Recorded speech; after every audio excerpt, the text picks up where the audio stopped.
Hello, Martin Wiegand, Bethesda, Maryland, stockholder. For myself, my family, and other small business owners, I want to thank you for the annual reports. They help a lot in helping us make business decisions and life decisions. My question is, many people come here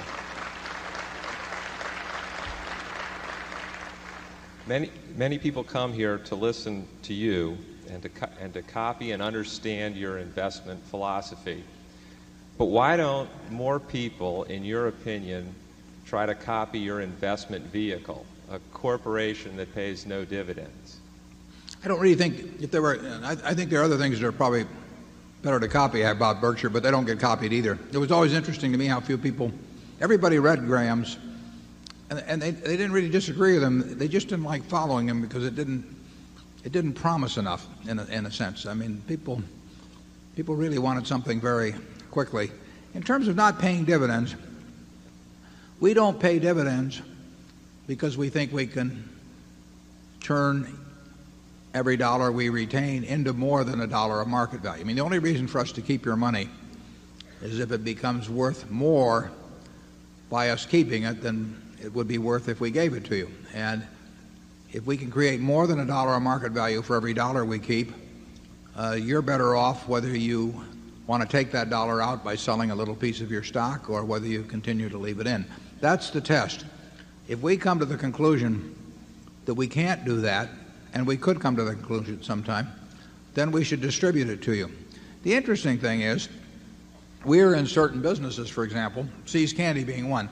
We don't have a way to intelligently use all of the money that See's generates within the See's Candy Company. So if See's were a standalone company, it would pay very large dividends. Not because it just had some dividend paying policy. It would be simply because we wouldn't have a way of using, in this case, $30 million a year intelligently in expanding that business. The Buffalo News is the same way. We don't have a way of using money within that specific business intelligently to use the money that it generates. We hope that in the overall Berkshire Hathaway scheme of things, that we can intelligently use the money that the companies in aggregate generate for us. And we think so far we have, and we think the prospects are reasonably good that we can continue to do that. But dividend policy should really be determined by that criteria, also bearing in mind the possibilities of repurchase of stock too, but they should be determined by whether a dollar left in the business is worth more than to the shareholder than a dollar paid out.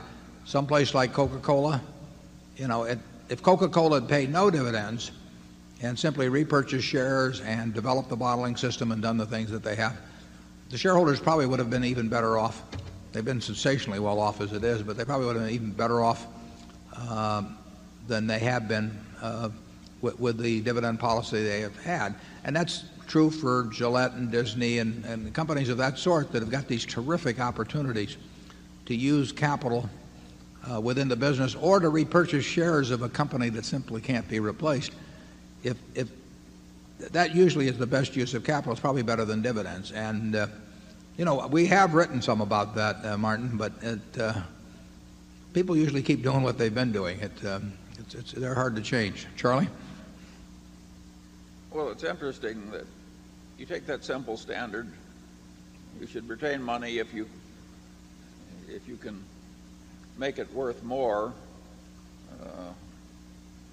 than it is by retaining it.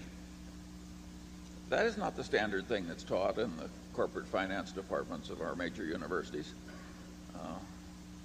Why do we have this simple idea and they have another one? Time after time we find that so. I've tried to understand why they think the way they do, and I have great difficulty with it. I've just concluded that they're wrong, but that isn't enough. There has to be a reason why so many smart people are that wrong, and that's a story for another day. But there are things gravely wrong with American education that I hope that Berkshire Hathaway is slowly helping to fix.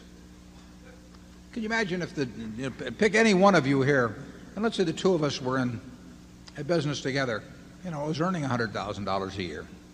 How would we decide whether to leave the $100,000 each year? And it'd be exactly what we've talked about here. If we thought the $100,000 would translate into a present value of more than $100,000 by some action, we'd leave it in, and if it didn't, we'd take it out. And it doesn't seem to register generally.